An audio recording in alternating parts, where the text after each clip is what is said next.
Hello, professor and classmates. This is my second reading response, and I'm going to be reading the different statements that we have and then answering them. Okay? So, the first one that we have over here it says, why is intercultural learning and awareness considered essential when learning a language? Okay, so I want to start by mentioning both definitions that we found. In this case, I'm going to be using the ones that we have in the article, the last article, which I think are pretty accurate, and I actually do relate to those. So, for intercultural, learning, it's mentioned, or the author says, the process of becoming more aware of and better understanding one's own culture and other cultures around the world. And for intercultural awareness, the part that I really like is when the author says that we cannot be competent in the language if we don't also understand the culture that has shaped and informed it. So the reason why I think both of them are essential when learning a language is because first we need to understand our culture, as the chapters 2, 3, and 4 mention, and then we need to go ahead and understand, we can understand other cultures.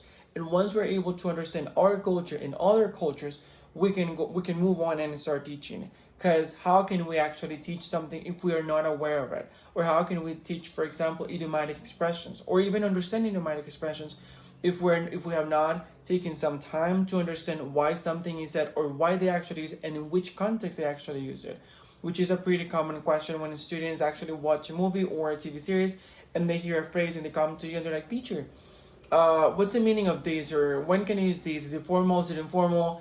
Is it slang? What is it? Then understanding the culture and having this meaning, or this knowledge about when to use things, how to use them in context and everything, could really help to take our students, like further in the process of becoming really competent in the language. Then for the second statement, it says, consider these two stands. Language determines culture. Linguistic forms shape the way we see and behave in the world, and language influences culture. Linguistic forms might elicit adopting cultural norms or worldviews. Can you provide examples of these two? For the first one, language determines culture. For that one, the example that comes to my mind, it's pretty much depending on how language is used or the terms that they use in it, then that's going to determine the culture of it. So what do I mean?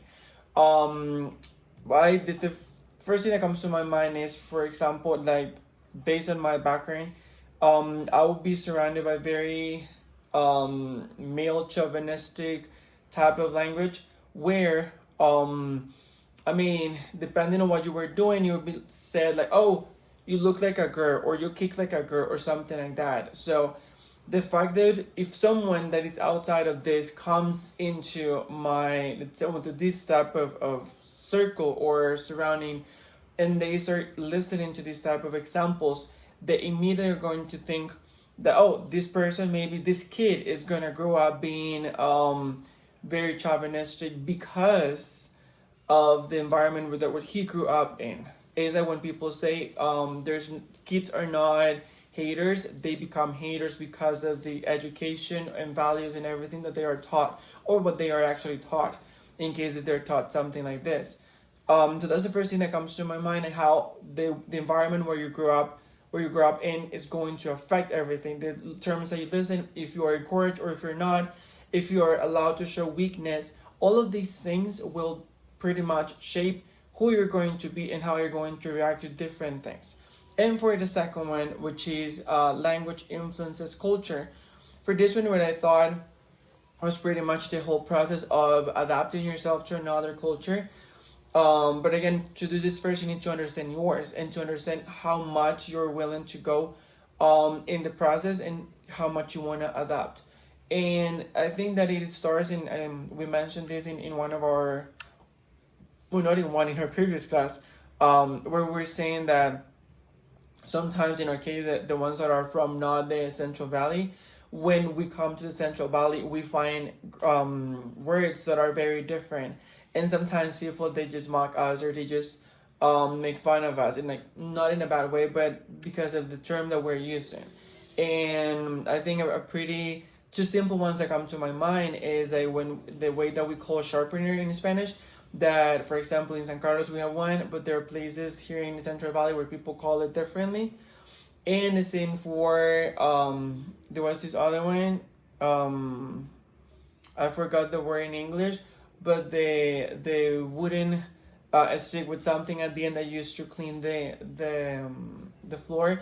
We call it different in San Carlos than what people call it here in the Central Valley. So those are things that actually came to my mind, and I think depending on how much you want to go in the process, it could go beyond that, and you could actually take it to start using other expressions. So you need sometimes even changing the way that you address people. In For example, in San Carlos, it's very common to use usted, but I have heard people here in the Central Valley or in Cartago saying vos, and sometimes I have found myself using vos, which is not something that I was used to. And even sometimes even expressions like, I don't know, like instead of saying, I don't know, like maybe you're changing your verbs, or there's so many things that you change and you're not aware of it. You're just doing it unconsciously. Sometimes it is conscious, sometimes it is not, because sometimes your brain would ill forms from the place that you come from, and once you get here, you never actually learn there were ill forms, but the way that they tell you like, hey, that's not right, then you realize they're ill forms and you actually need to change it. And I would say a great example that I can think of about myself is I would be, or I would find myself saying aiga instead of aya, and that is something that I picked from the place that I grew up in, and I never knew. No one ever, well, not that I remember, like no one ever told me that, hey, this is incorrect. This is the way that you should say it. It was until I got to the Central Valley that I learned it a different way, and the same for veía. Instead of saying veía, I would say vía, which again, it's an ill form. I do think a little bit beyond, I mean, in regards to that, because I think it's more than ill. It's just a geographical variation. But anyway, it's still based on Spanish. It's supposed to be an ill form. And for the last statement or question, it says, how can teachers guarantee that low proficiency as well as high proficiency learners develop their intercultural communicative competence? For this one, I would say, and that's what I love about the article, that in the article says that the fact that they are low, or they're low beginners, or they don't have a lot of knowledge in regards to the language, doesn't mean that they are,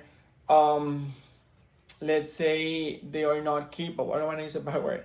They're not capable of actually expressing in a second language. And sometimes we relate one thing with the other. We think, oh, they cannot express in language, therefore I cannot bring a topic like critical thinking or politics, or a topic that would actually, like generate some debate. Because what we're thinking is, like, how are they going to communicate their thoughts in regards to this specific topic? And I think it has nothing to do with it, because they might have a very narrow vocabulary, but maybe that it's not so narrow that they can actually express their points of view in regards to that specific topic.